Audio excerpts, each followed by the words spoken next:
This video contains new information about Florence Nightingale's radical politics. She was not the only woman politician of the Victorian era. She may be the only one who took part in an anti-government riot. This was her first political statement.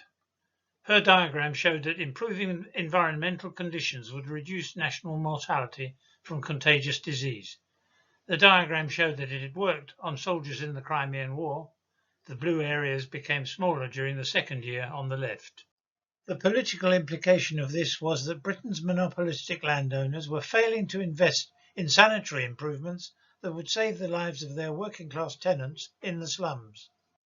She designed this chart while she was an advisor to the government, unpaid, but with a budget to pay her less well-off expert helpers. The government stopped her publishing the rest of the official report that the Minister of War had asked for. Her report identified the men whose negligence caused the deaths of 15,000 soldiers. A BBC docudrama based on my book in 2008 showed her threatening to publish it. She didn't go that far, but she did sail close to the wind by leaking it to dozens of prominent people. I believe, correct me if I'm wrong, we agreed your report would be confidential. Indeed we did. And once it is fully commissioned and I hand it over to you, it will be. Until that happy moment, I believe I have complete liberty. Good day, my lord. At this time, there was no Official Secrets Act or other legislation protecting state secrets. All important positions were given to members of prominent landowning families. Family honour was supposed to keep information out of the newspapers. This nepotistic arrangement meant that idle, uneducated people were often in charge. The unfortunate results had become obvious during the Crimean War. Sidney Herbert, the Minister of War, was a prime example of a poorly educated, wealthy landowner who cared more for hunting and fishing than for his public duties. His close relationship with Nightingale broke down when she engaged Harriet Martineau to ghostwrite a revealing book about the Crimean War medical services. The book stated that most deaths were caused by poor ventilation in hospital, and that Nightingale's hospital at Scutari was the worst ventilated of all. Martineau sent a copy of her book to Herbert, suggesting he put it in regimental libraries. He sent a frosty reply, saying that it was a book for the authorities rather than the men. It was Herbert who banned publication of Nightingale's official report. Nightingale was a team player. As well as being employed by statesmen like Palmerston, who didn't want their most liberal views to be known, she was also the spokesperson for experts whose views were not being listened to. Her chief advisers were the veteran dissidents Edwin Chadwick and William Farr.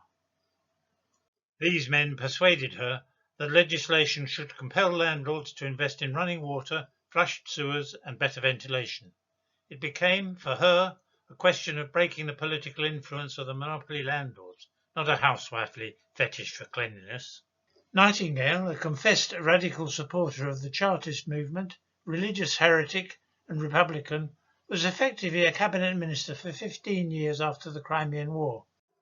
If you want to read about her as a person rather than the over-feminized nursing hero, check out my book. I'll put the link below. It's the electronic version that can be read on any device. Her political achievements remained a mystery until her archives were catalogued and digitized at the end of the 20th century. It has revealed that she was directly involved in the agitation for democracy that led to the Second Reform Act of 1867. Pro-democracy protests reached a peak in the summer of 1866 after a Conservative government took office. The demonstrators marched under the banner of the Reform League. They believed the Conservatives would cancel recent moves in Parliament to give votes to more working men. They chose to hold a meeting in Hyde Park as a deliberate insult to the rich. Hyde Park was by convention the playground of fashionable society.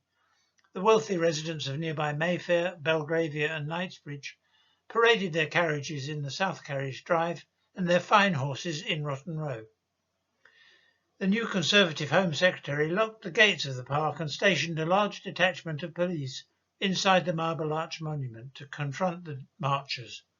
He claimed that the park belonged to Queen Victoria and use for a political demonstration was illegal. When the police held the demonstrators back, things turned ugly. Nightingale was in town that day, in her Mayfair house in sight of the park, as shown by the white arrow. The red arrows show where the rioting demonstrators broke into the park, from Park Lane near Marble Arch and from Knightsbridge near Hyde Park Corner. Nightingale was well placed to observe the riot. Near Marble Arch, the mob pushed over the railings and fought with police using sticks and throwing stones. The police were outnumbered and abandoned the park to the rioters, who occupied it for 3 days. In the end, the president of the Reform League, Edmund Beales, negotiated a truce with the Home Secretary and undertook to clear the park. This is how it looked after the mob had broken in at Marble Arch, leaving the railings destroyed. Here's a view of Knightsbridge at Hyde Park Corner some years previously. And this is the scene there after the riot. Nightingale joined the rioters on the first night and wrote to her 79-year-old mother about how much she enjoyed it. Dearest Mum, you know the rioters pulled down half a mile of railing here into Park Lane on Monday night. It was the most pathetic, interesting night I have spent for 6 months. So much good energy wasted, so little spite and violence in their struggling, so much less harm done than at sightseeing, like the Duke of Wellington's funeral, where lives are recklessly lost. So much care for the women and children. For my part, though I saw stones thrown and 3 bonfires, I thought it a very instructive spectacle. Ever my dearest Mum's loving child, Florence. Her mother must have read about it in the newspaper already and been frightened for her daughter's safety. Nightingale wrote to her brother-in-law, Sir Harry Verney. My dear Sir Harry, last night late, to my infinite horror, arrived Watson, the butler from Enbury. Poor mother had been so frightened by the accounts about the riots that she sent him up to bring me back. Dearest Mum, I was very sorry that you were so much disturbed about the riots, but I was exceedingly glad to see Watson, who told me so much more about you. There's no more rioting, nor a shadow of it. A cartoon in Punch avoided taking sides in the crisis. It showed a respectable demonstrator threatening a rough whom he blames for the violence. Look here, you vagabond. Right or wrong, we won't have your help. But the reaction of the ruling class to this show of power by the mob makes one realise how close Britain may have been to a revolution along the lines of the Paris Commune 4 years later. Their hatred was directed at the leaders of the Reform League, including its president Edmund Beales, a barrister who was dismissed from his public functions. The Honourable Emily Eden, a resident of Kensington, wrote to the Earl of Clarendon, I attempted a drive round the park and am so indignant at the sight that I feel boiling and bloodthirsty. As for Beales, I suppose the meekest of babies would hang that man as soon as look at him.